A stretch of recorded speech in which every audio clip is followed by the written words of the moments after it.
2:45 horas de Cairo, Egipto, correspondiente a las 0:45 horas de mediano de Greenwich de la madrugada del día sábado 5 de marzo 2022. Hoy estaremos junto a ustedes al micrófono Joan Cabrera, Mohamed Abdelaziz y servicio técnico Usama.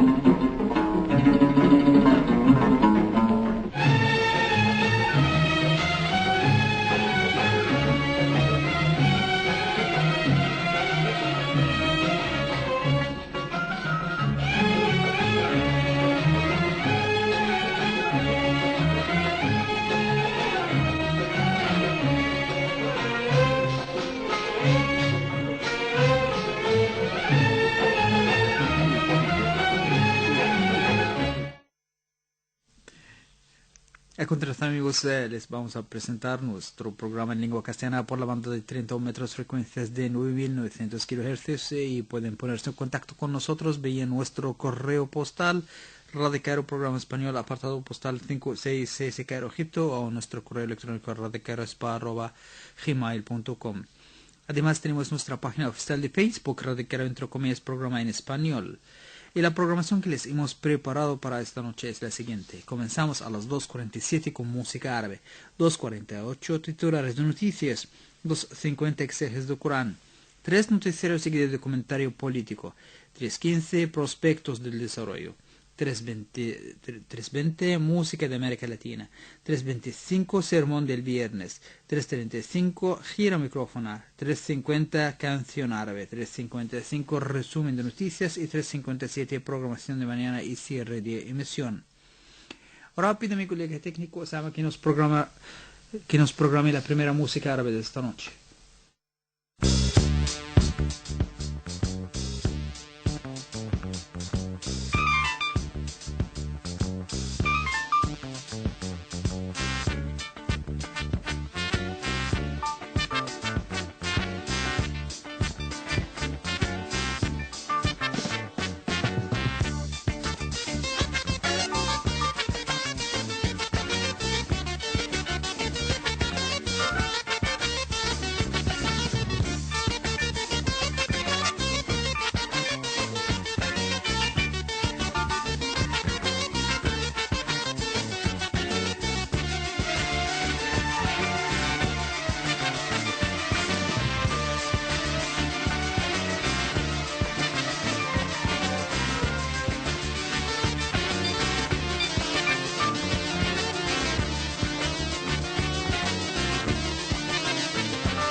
A continuación, amigos, resumen de noticias. La embajada egipcia en Bucarest aconseja a los egipcios procedentes de Ucrania y sin pasaporte que eviten la entrada a Rumanía por el punto de cruce de Isaka.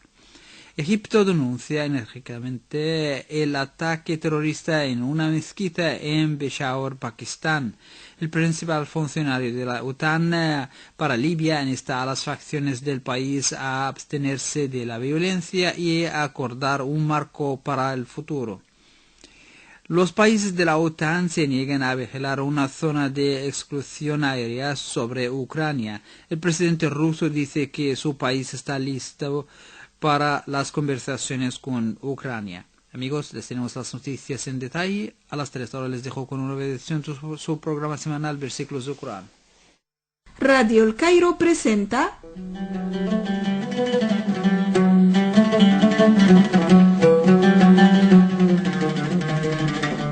exégesis del Corán. Muy buenas noches, amigos de Radio El Cairo, y bienvenidos a esta nueva edición de su programa Exégesis del Corán. Estimados oyentes, empezamos la edición de esta noche por la lectura en lengua árabe de la sura titulada El Oscurecimiento, versículos número 1 a 22. أعوذ بالله من الشيطان الرجيم بسم الله الرحمن الرحيم إذا الشمس كورت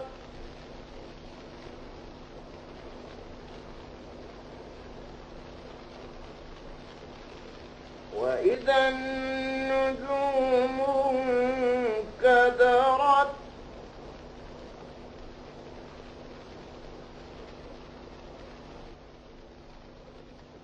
وإذا الجبال سيرت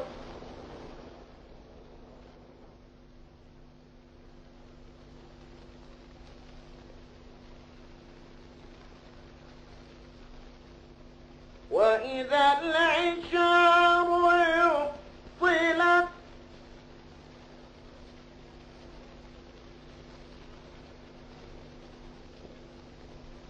وإذا الوحوش حشرت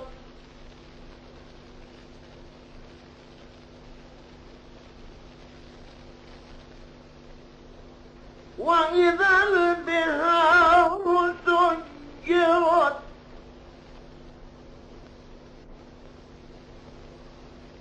وإذا النفوس زوجت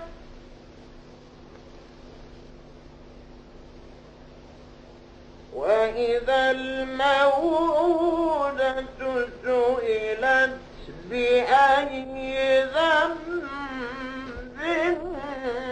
قتلت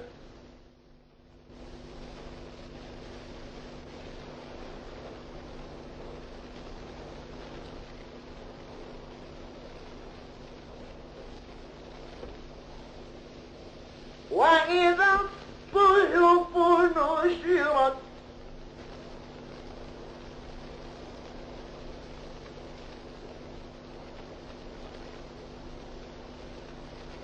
وإذا السماء كشطت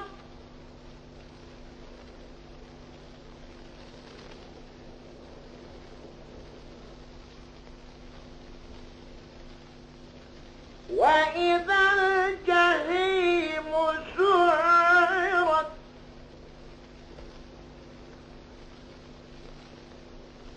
وإذا الجنة أزلفت علمت نفس ما أحضرت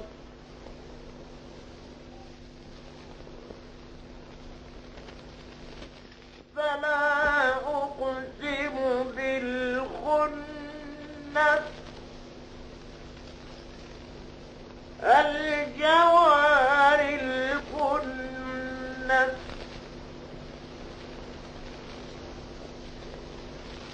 والليل إذا عسعس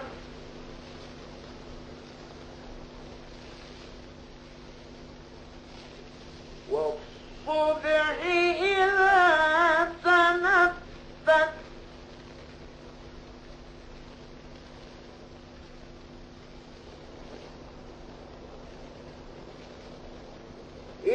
إنه لقول رسول كريم ذي قوة عند ذي العرش مكين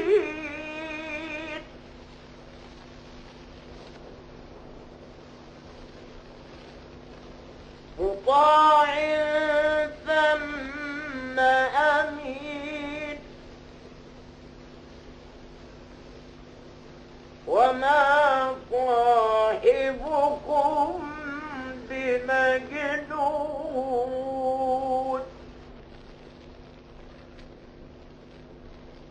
صدق الله العظيم.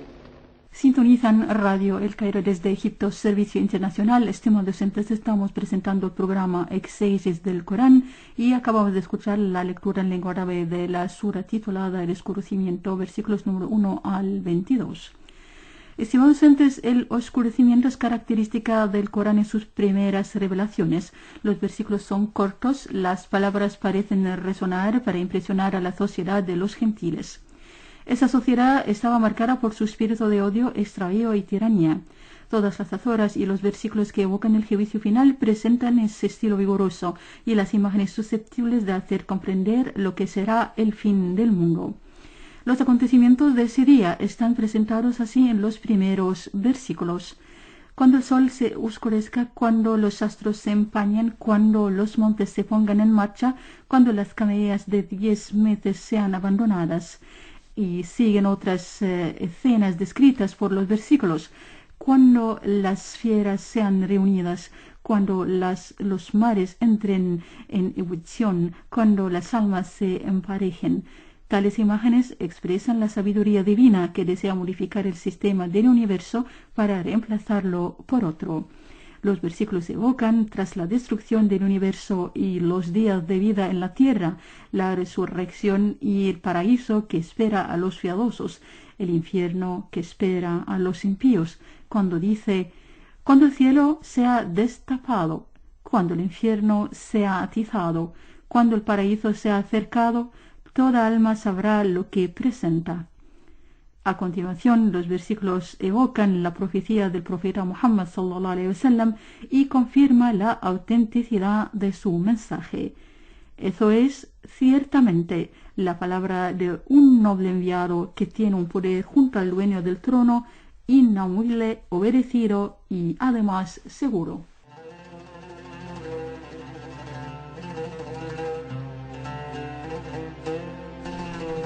Con esta última frase, amigos de Radio El Cairo, hemos llegado al final de esta edición de su programa Exégesis del Corán. Muchísimas gracias, amigos oyentes, por su atención y hasta la próxima edición. Con ustedes, frente al micrófono, Negla Zidane, con la ayuda técnica de mi colega Rabah Ali, aquí El Cairo, Servicio Internacional desde Egipto.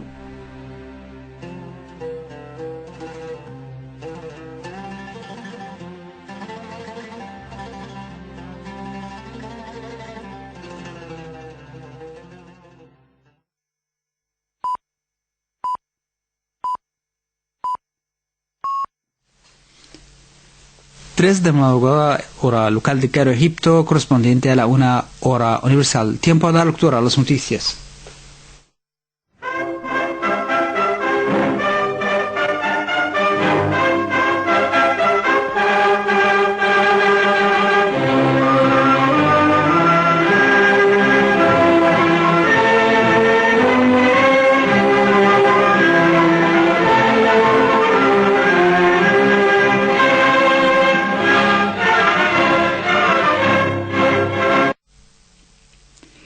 La embajada egipcia en Bucarest aconsejó a los egipcios que venían de Ucrania y perdieron sus pasaportes que evitaran la entrada a Rumanía desde el punto de cruce de Isaca, porque la policía rumana es muy estricta con estos casos y les niega la entrada al país. La embajada también pidió a los egipcios que notifiquen a la embajada antes de moverse de los puntos fronterizos para que la embajada pueda prepararse para su alojamiento. Además, la embajada pidió a los estudiantes alojados en albergues rumanos que sigan sus reglas e instrucciones para evitar problemas con las autoridades rumanas. Mientras tanto, la embajada egipcia en Budapest ha proporcionado alojamiento temporal a los ciudadanos egipcios que cruzan la frontera de Ucrania hacia Hungría. Por otro lado, Egipto denunció hoy enérgicamente el ataque terrorista con bomba contra una mezquita en Peshawar, en Pakistán, que mató y hirió a decenas de personas. Egipto también dijo que apoyaba a Pakistán contra todas las formas de terrorismo y envió sus condolencias al pueblo y al gobierno de Pakistán. Un atentado suicida en una mezquita musulmana chiita durante las oraciones del viernes en la ciudad de Peshawar, en el noroeste de Pakistán, mató al menos a 56 personas y hirió a casi 200, según dijeron funcionarios de la policía y del hospital. 2 hombres armados que llegaron cerca de la mezquita en una motocicleta abrieron fuego cuando la policía los detuvo, antes de que uno de ellos entrara a la fuerza en un salón lleno de gente y detonara su chaleco suicida, según un alto funcionario de policía. El destino del segundo atacante sigue sin estar claro y las autoridades aún estaban determinando si también ingresó a la mezquita antes de la explosión. El ataque es uno de los más mortíferos en años contra la minoría chiita de Pakistán, que durante mucho tiempo ha sido blanco de militantes. Ningún grupo ha tomado responsabilidad del ataque. El presidente ruso Vladimir Putin dice que Rusia está lista para conversar con Ucrania, pero insistió en que ésta debe cumplir con las demandas de Moscú. Durante una llamada telefónica hoy, Putin le dijo al canciller alemán Olaf Scholz que Ucrania debe desmilitarizarse y aceptar la soberanía de Moscú sobre Crimea y entregar el territorio a los rebeldes respaldados por Rusia en el este. Scholz, por su parte, pidió a Putin que permitiera el acceso de ayuda humanitaria a las áreas donde se desarrollaban los combates. En esta conversación de 1 hora, los líderes acordaron mantener nuevas charlas pronto. Mientras tanto, el alcalde de Mariupol, Boychenko, ha dicho que la ciudad no tiene agua, calefacción ni electricidad y que se está quedando sin alimentos después de haber sido atacada por las fuerzas rusas durante los últimos 5 días.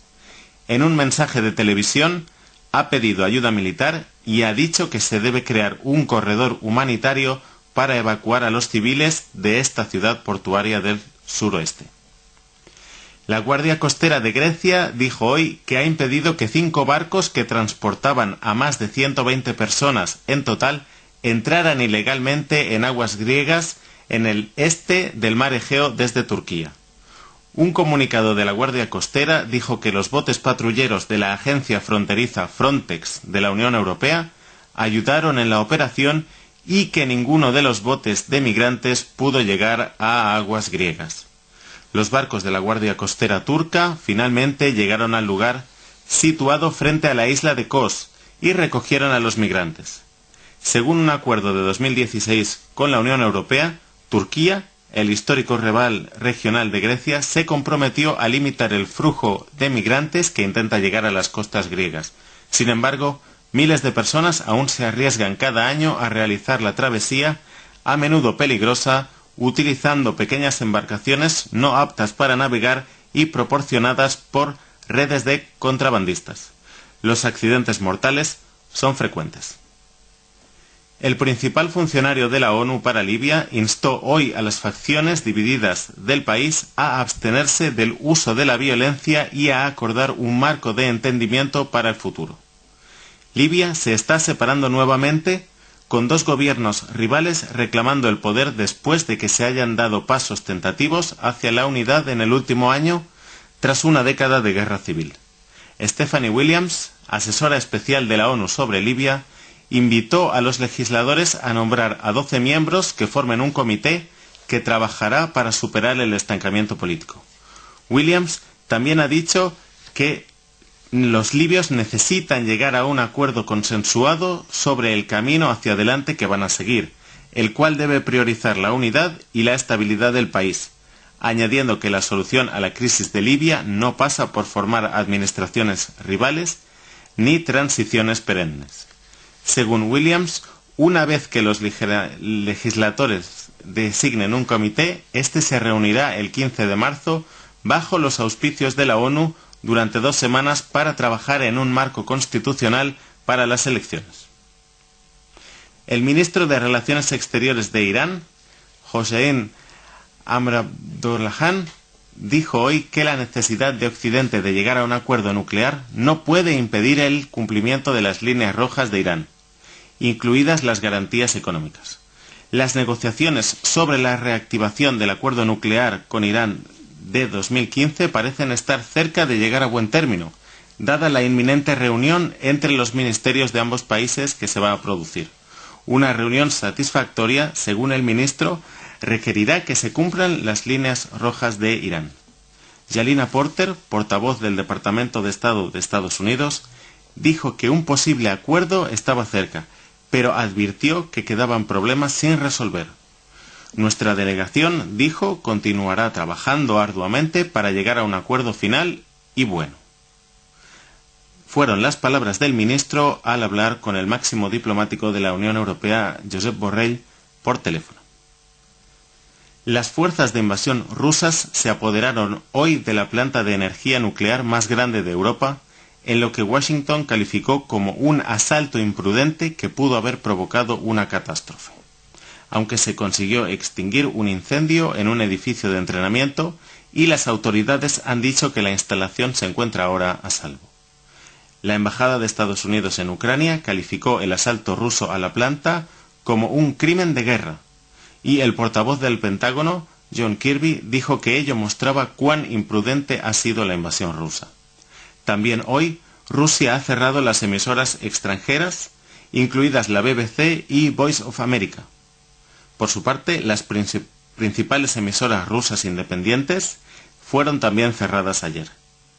Además, el Consejo de Seguridad de la ONU ha programado una reunión de emergencia hoy sobre el ataque a la planta nuclear.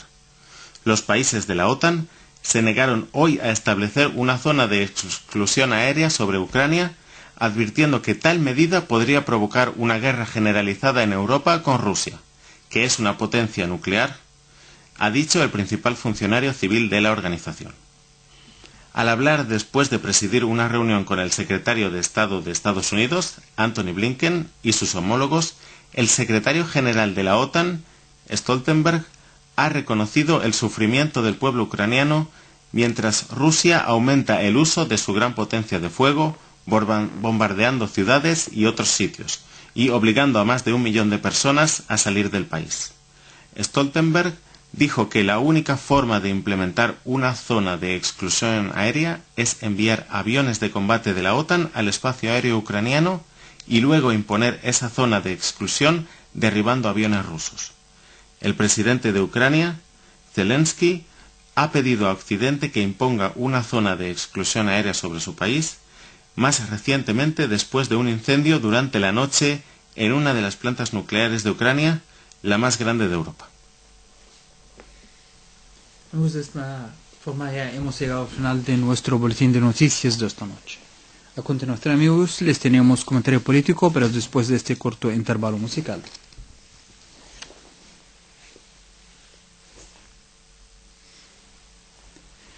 O bien lo vamos a presentar directamente.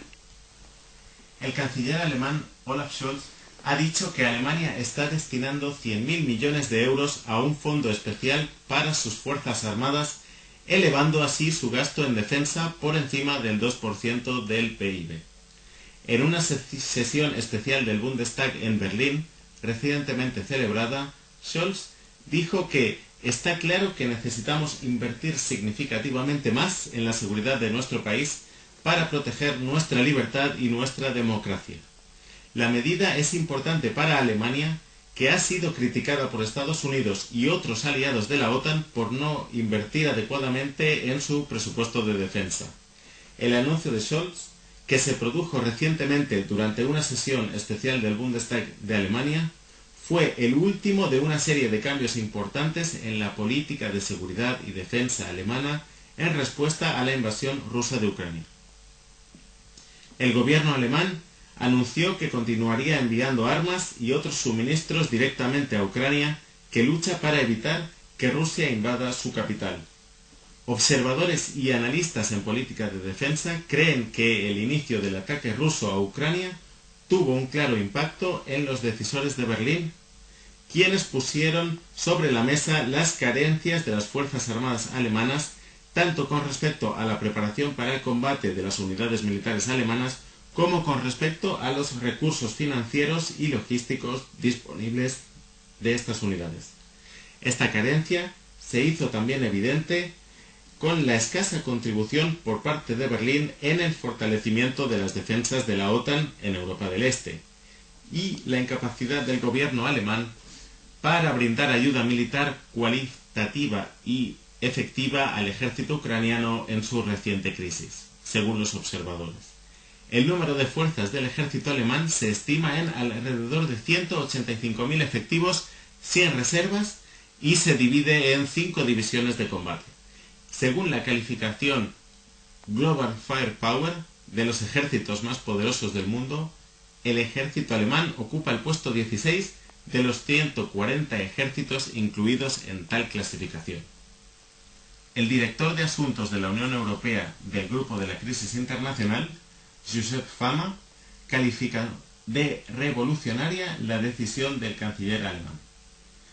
Él dijo que la decisión de Scholz contrasta con la política alemana de décadas, donde el gobierno alemán ha sido uno de los gobiernos europeos más reacios a usar la fuerza militar y a aumentar el presupuesto de defensa bajo la canciller Angela Merkel.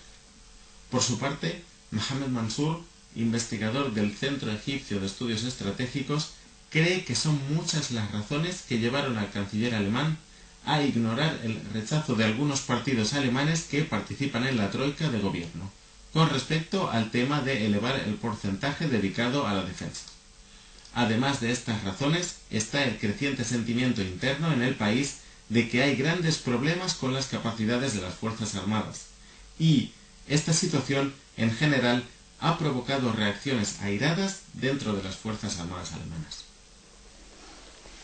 Amigos, con esa última frase hemos llegado al final de nuestro comentario político de esta noche. A continuación, amigos, les tenemos una nueva edición de su programa semanal Prospectos de Desarrollo.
Radio El Cairo presenta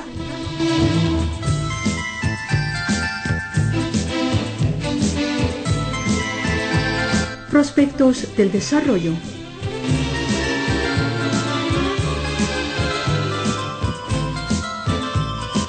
Programa elaborado por Amal Said. Muy buenas noches, amigos oyentes, ¿qué tal? Y bienvenidos a esta nueva edición de su programa Prospectos del Desarrollo. Amigos de Radio El Cairo, en la edición de esta noche hablaremos con ustedes de lo siguiente: infraestructura y con especificaciones internacionales para el sistema deportivo. Recientemente el presidente Abdel Fattah al-Sisi dirigió a la implementación y el desarrollo de las instalaciones de la infraestructura y las instalaciones del sistema deportivo en Egipto de acuerdo con los estándares y las especificaciones internacionales y de acuerdo con un enfoque integral que se integra con los megaproyectos de desarrollo establecidos por el Estado, lo que califica a Egipto para poseer capacidades con estándares y especificaciones internacionales que le permitan organizar y albergar importantes torneos internacionales en los diversos juegos. en especial con la integración del sistema moderno de las ciudades deportivas en Egipto en términos de la diversidad y la ubicación geográficas, ya sea en la capital administrativa nueva, Burj Al Arab, o bien la Torre de los Árabes, como se dice, que se sitúa en el norte, en las costas del Mediterráneo, o la actualidad del Estadio del Cairo, la capital. Esto se suma a la conexión con la red de nuevos centros, la infraestructura de telecomunicaciones, aeropuertos, puertos y hoteles de los que ahora disfruta Egipto.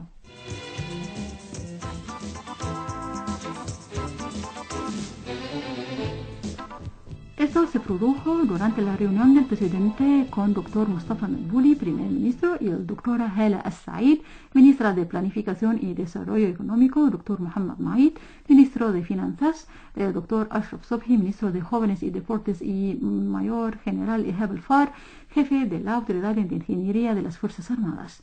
También el presidente ordenó durante la reunión a acelerar la finalización de la red vial dentro del perímetro geográfico de la Autoridad del Estadio del Cairo y sus instalaciones deportivas y vincularla con los ejes de tráfico circundantes. Asimismo, erigir puentes elevados para los peatones para evitar la congestión vehicular, facilitar la circulación masiva del público cuando asistan a las actividades deportivas y los partidos, y también para permitir ante la comunidad deportiva y recreativa el uso de la autoridad del estadio y sus anexos subsidiarios.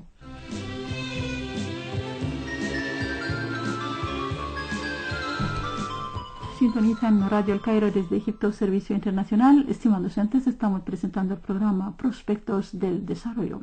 Continuamos con ustedes. Disminución en las tasas de la ocupación en los hospitales. Recientemente, las tasas del ingreso de los pacientes con coronavirus en los hospitales de todas las gobernaciones se disminuyeron, lo que provocó una disminución en la ocupación de las unidades de cuidados intensivos y medios.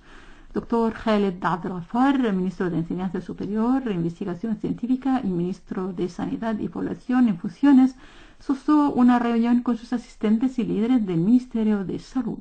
Dr. Hassan Abdelghafar, portavoz del Ministerio, declaró que el ministro se enteró de los informes sobre las tasas de la ocupación hospitalaria. Él mostró que hay una disminución en las tasas en el ingreso de los pacientes con coronavirus a los hospitales de aislamiento a nivel de la República. Esto es con un porcentaje de 40.4% del 11 al 25 del pasado febrero, comparado con el periodo del 25 de enero al 10 de febrero.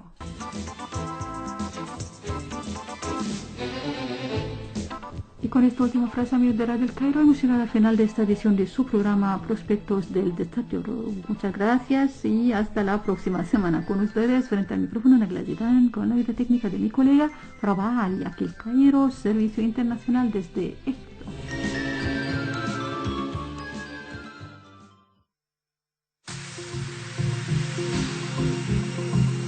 Radio El Cairo presenta música de América Latina.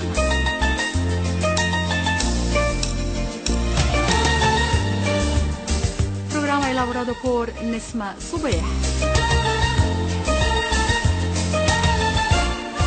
Hola amigos de Radio El Cairo, ¿qué tal? Muy buenas noches y bienvenidos a esta nueva edición de su programa Música de América Latina. Voy a estar con ustedes en este espacio para escuchar y presentar su música y también sus canciones.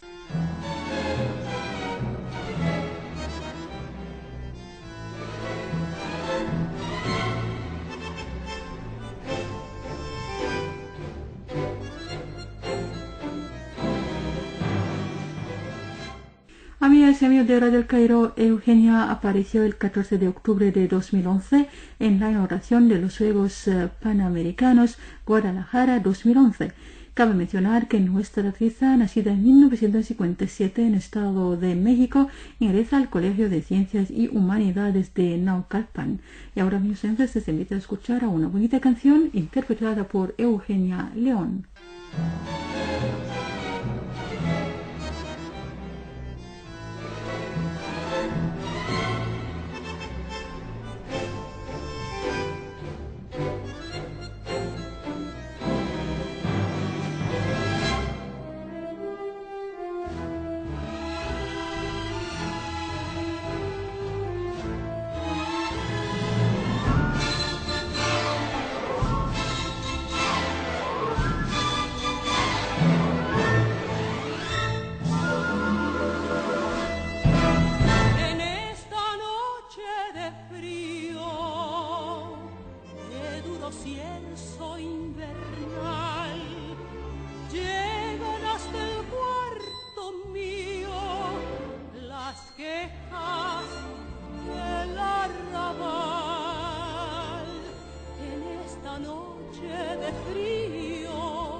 Y así, amigos de Radio El Cairo, hemos llegado al final de esta edición de su programa Música de América Latina. Gracias, amigos, por su atención y hasta la próxima edición. Con ustedes frente al micrófono, Nagla Zidane, con la ayuda técnica de mi colega Rabah Ali. Aquí El Cairo, Servicio Internacional desde Egipto.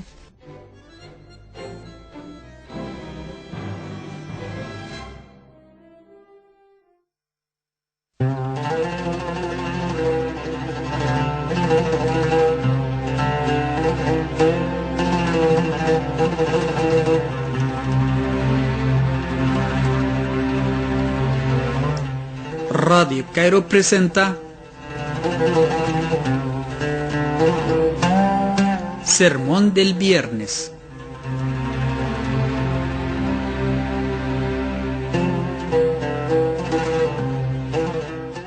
Amigos oyentes, muy buenas noches, bienvenido a un nuevo sermón del viernes. El sermón de este viernes habla del viaje nocturno, el ascenso a los cielos y la prescripción de la oración.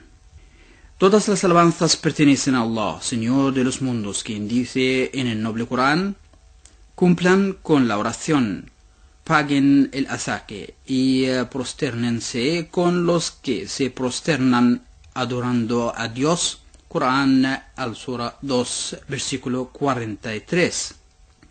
Atestiguo que no existe otra divinidad que merece ser adorada excepto a Allah, y atestiguo que nuestro profeta Muhammad es su siervo y su mensajero. Que la paz y las bendiciones de Allah sean con él, con sus familiares, con sus compañeros y con todos aquellos que le siguen con benevolencia hasta el día del juicio final. Entrando en materia. No hay duda de que al-Isra o el Mi'raj, o el viaje nocturno del profeta, el ascenso a los cielos, abarca abundantes dones divinos que Allah, alabado sea, había destinado a la umma de nuestro profeta Muhammad. La paz y las bendiciones de Allah sean con él.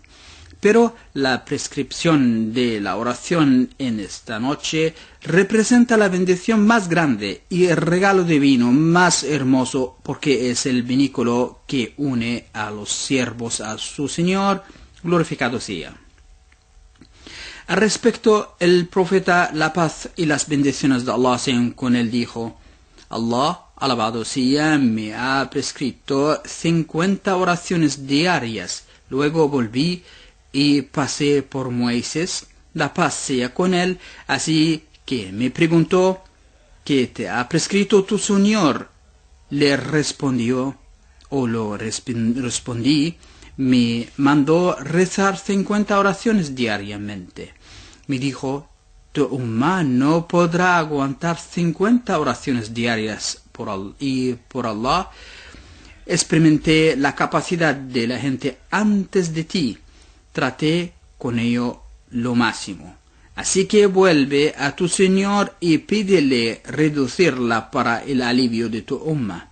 Así que volví, por lo tanto, Allah me redujo 10 oraciones. Luego volví a Moisés, la paz sea con él, y me dijo lo mismo. Después volví otra vez. Por lo tanto, Allah glorificado y enaltecido sea, me redujo 10 más. Después volví a Moisés, la paz sea con él, y me dijo lo mismo. Por eso volví, así que Allah me redujo 10 más. Así que volví a Moisés, la paz sea con él, y me dijo lo mismo. Luego volví y se me ordenó hacer 10 oraciones cada día. Volví a Moisés, la paz sea con él, y me dijo lo mismo. Luego volví y se me ordenó hacer 5 oraciones cada día, así que volví a Moisés, la paz sea con él, y me preguntó: ¿qué se te ordenó? Entonces le dije: se me ordenó establecer 5 oraciones diarias. Y me dijo: tu umma no puede cumplir con 5 oraciones al día, y yo comprobé a la gente antes de ti, y intenté lo más que pude con los hijos de Israel. Volví a tu Señor y pídele reducirla para el alivio de tu umma. El profeta, la paz y las bendiciones de Allah sean con él, le respondió: se lo pedí a mi Señor tanto que me da vergüenza insistir más. así que lo acepto y me someto ante Allah. Ya cuando pasé, una voz pregonó: son 5 oraciones al día y a la noche. Cada una tiene la retribución de 10, así que son 50. El hecho de prescribir la oración en esta noche, concretamente sobre los 7 cielos, es una prueba brillante de la posesión tan elevada y del prestigio tan sublime de dicha práctica de adoración, pues la oración es el regocijo de los ojos, el alivio para los corazones y el placer de las almas. La oración presenta un ascenso de fe a través del cual el creyente se eleva con sus rezos para acercarse al Señor de los mundos, glorificado sea, quien dice: póstrate ante tu Señor y acércate a Él. Corán, Sura 96, versículo 16. También el profeta, la paz y las bendiciones de Allah sean con él, dice: el siervo se acerca más a su Señor cuando él esté en sujud o postración, así que haga muchas súplicas durante el tiempo de la postración. En otro hadith nos exhorta diciendo: debes hacer la postración muchas veces, ya que realmente no hay una vez que hagas la postración para Allah que no te eleve a Él por ella un grado y te lo borre una falta. Cabe destacar que Allah, alabado sea, ha prescrito la oración en la noche bendita del ascenso a los cielos con el fin de complacer a nuestro profeta, la paz y las bendiciones de Allah sean con él, quien había sufrido fuertes calamidades durante este año concretamente, el cual es denominado como el año de tristeza. Desde esta manera, la oración infunde la serenidad interior para el corazón, el sosiego para los pechos, el regocijo para los ojos, y gran apoyo y respaldo por parte de Allah a sus siervos durante el tiempo de las desgracias y calamidades.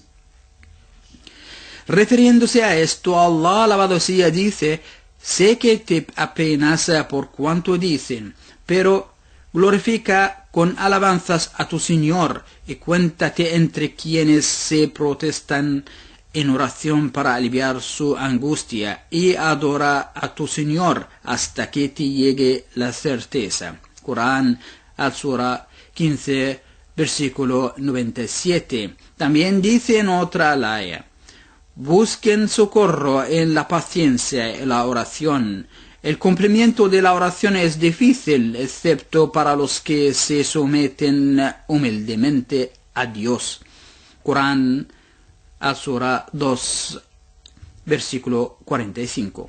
Igualmente el profeta, la paz y las bendiciones de Allah sean con él, dice: de las cosas de vuestro mundo, las mujeres y el perfume han sido lo que más he querido, y mi dicha se encuentra en la oración. Además, el profeta, la paz y las bendiciones de Allah sean con él, solía pedir a Bilal, quien se encargaba de hacer el llamado a la oración: oh Bilal, llama a la oración y alivia nuestros corazones. Pues el hecho de haber disminuido el número de las oraciones diarias durante esta noche refleja la plena misericordia de Allah, alabado sea, destinada a sus criaturas, y representa una prueba de que la legislación islámica implica la facilidad y evita las dificultades en cuanto a la realización de las prácticas de adoración. Allah, alabado sea, dice: Dios no exige a nadie por encima de sus posibilidades. Corán, Al-Sura 2, versículo 286. Dios desea facilitarles las cosas y no dificultárselas. Alaben y agradezcan a Dios por haberlos guiado. Corán, versículo 185. Sura 2. El profeta, la paz y las bendiciones de Allah sean con él, dice también: la religión es fácil. Quien se exige demasiado a sí mismo no la podrá soportar. También dijo Allah: no me envió para hacer las cosas difíciles, sino que me envió como maestro para hacer las cosas fáciles. Todas las alabanzas pertenecen a Allah. Que la paz y las bendiciones de Allah sean con nuestro profeta Muhammad, sus compañeros, sus familiares y todos aquellos que le siguen hasta el día del juicio final. No cabe la menor duda de que la oración es un monólogo entre creyentes y su Creador, glorificado sea. A este respecto, el profeta, la paz y las bendiciones de Allah sean con él, dice: Allah dijo: yo he dividido la oración Surat al-Fatiha entre mi siervo y yo en dos mitades, y mi siervo obtendrá aquello que pide. Cuando el siervo dice: todas las alabanzas son para Dios, Señor de todo cuanto existe. Allah dice: mi siervo me ha alabado. Cuando el siervo dice: el clemente, el misericordioso. Allah dice: mi siervo me ha exaltado. Cuando el siervo dice: soberano absoluto del día del juicio final. Allah dice: mi siervo me ha glorificado. Cuando el siervo dice: solo a ti te adoramos, solo a ti te pedimos ayuda. Allah dice: esto es entre mi siervo y yo, y mi siervo obtendrá lo que me pide. Cuando el siervo dice: guíanos por el sendero de la rectitud, por el sendero de quienes tú has agraciado, y no por el de los extraviados, ni el de quienes han merecido tu ira. Allah dice: todo esto es para ti, mi siervo, él tendrá lo que me ha pedido.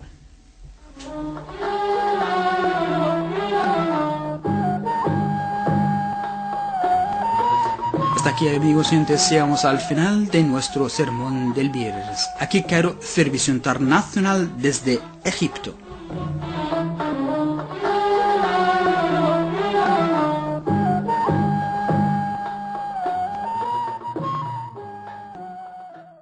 Radio El Cairo presenta Gira del micrófono. Estimados oyentes, bienvenidos a una nueva edición de su programa Gira del Micrófono. Esta noche tuvimos el honor de entrevistarnos con el director del Instituto del Antiguo Egipto, Francisco José Martín Valentín. A continuación vamos a escuchar la entrevista, pero después de este intervalo musical.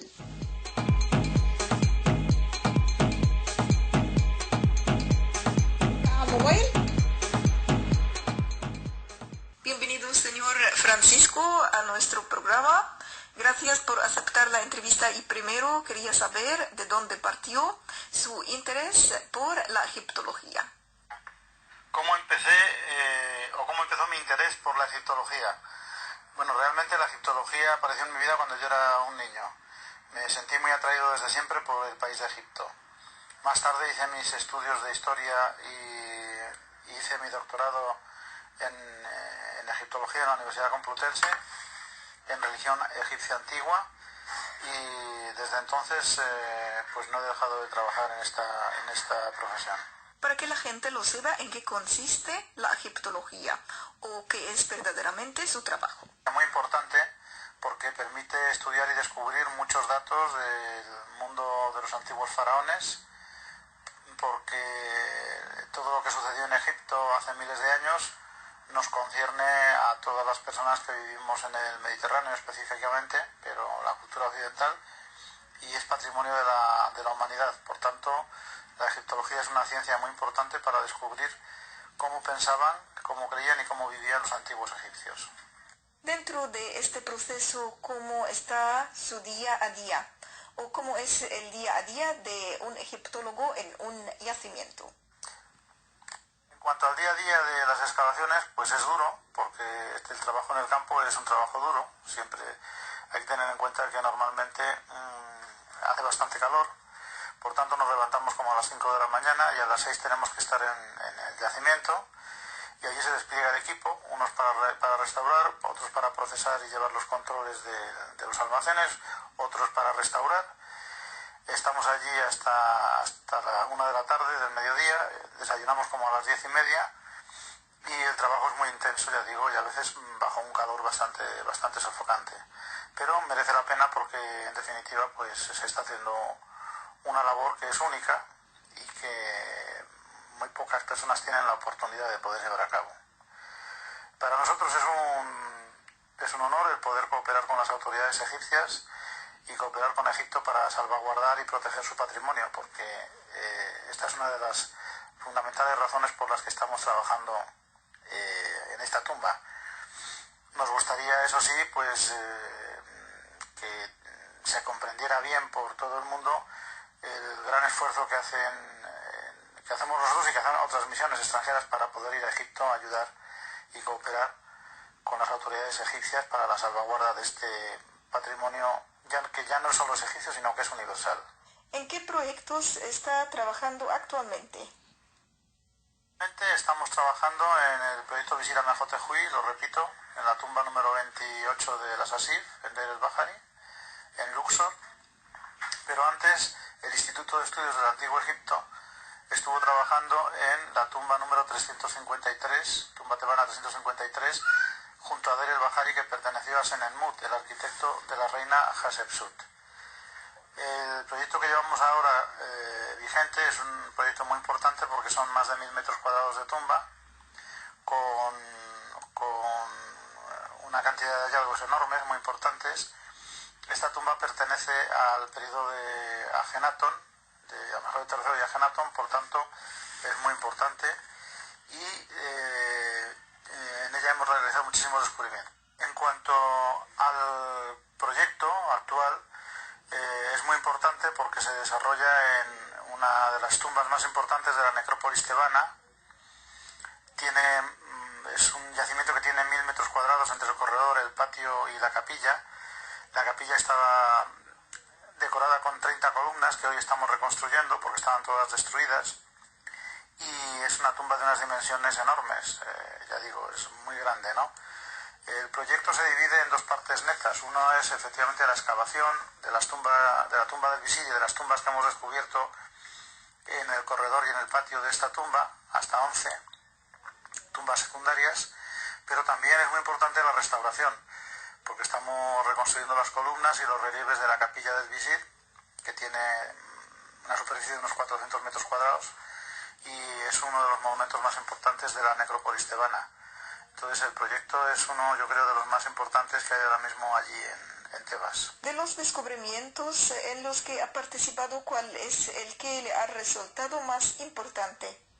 Cuanto al mayor descubrimiento que hemos realizado, todos los descubrimientos son importantes en estas excavaciones, puesto que la tumba es inédita, nunca la había excavado nunca nadie antes, y hemos encontrado una gran cantidad de objetos que hoy se encuentran felizmente depositados en el Museo de Arte Egipcio Antiguo de Luxor, en donde se está celebrando actualmente una exposición de nuestros descubrimientos con cerca de 300 piezas, gracias al apoyo del doctor Al-Mensawi, que es el director del museo, y al apoyo que nos ha dado también la Embajada de España en el Cairo, a través de su Consejería Cultural, que nos ha apoyado enormemente en esta iniciativa.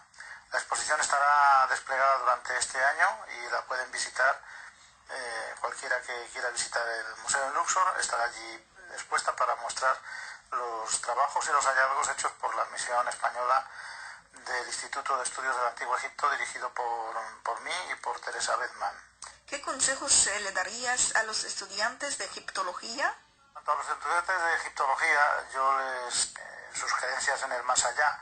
Todo esto es muy importante y hace un mundo muy amplio para poder conocerlo en profundidad, y específicamente si alguien se quiere dedicar a comprender en profundidad tiene que trabajar mucho con los jeroglíficos y con las escrituras egipcias para poder traducir y comprender bien todos los hallazgos que se encuentren en esa materia.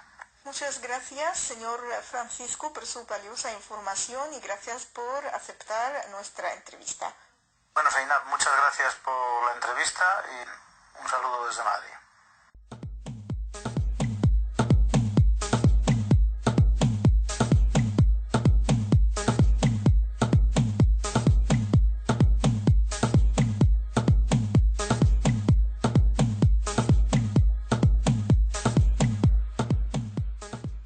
Estimados oyentes, así llegamos al final de nuestro programa Gira del Micrófono.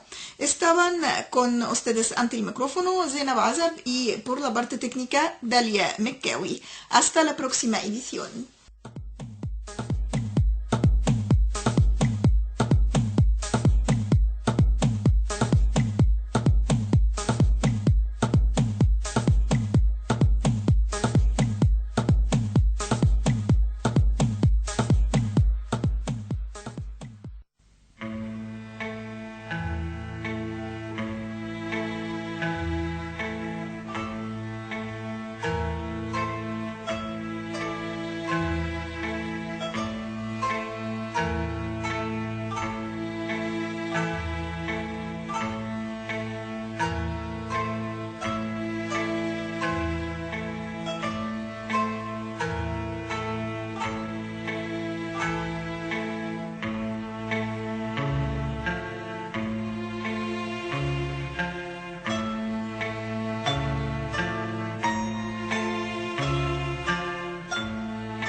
جرحي هواهم خايف على طريقك وياهم لا يكون مش واخد على جرحي هواهم ويتوه في طريقهم ويقاسي معاهم أصله مش قد سناه في العالي خايف على طير يتعب وياهم لا يكون مش واخد على جرحي هواهم خايف على طير يتعب وياهم لا يكون مش واخد على جرحي هواهم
Amigos, antes de cerrar nuestra emisión de hoy dirigida a Latinoamérica, España, ese es el resumen de la última hora. La embajada egipcia en Bucarest aconseja a los egipcios procedentes de Ucrania y sin pasaporte que eviten la entrada a Rumanía por el punto de cruce de Essaca.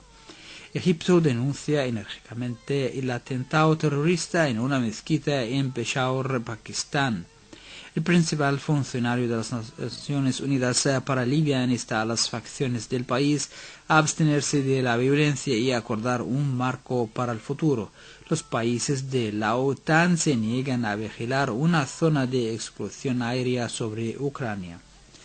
Amigos, de esta forma ya hemos llegado al final de nuestra radiodifusora de Cairo para las Américas, pero antes les recordamos la programación que les hemos preparado para mañana. Mañana les tenemos la prensa egipcia en una semana, música de América Latina, Egipto y el mundo, amplíe sus conocimientos, rincón de la economía y bienvenidos. Agradecidos por la atención que nos han dispensado, nos despedimos muy cordialmente de todos ustedes. Amigos, ante el micrófono, Joan Cabrera, Mohamed Abdelaziz y en el servicio técnico Osama Hikaru, servicio internacional desde Egipto.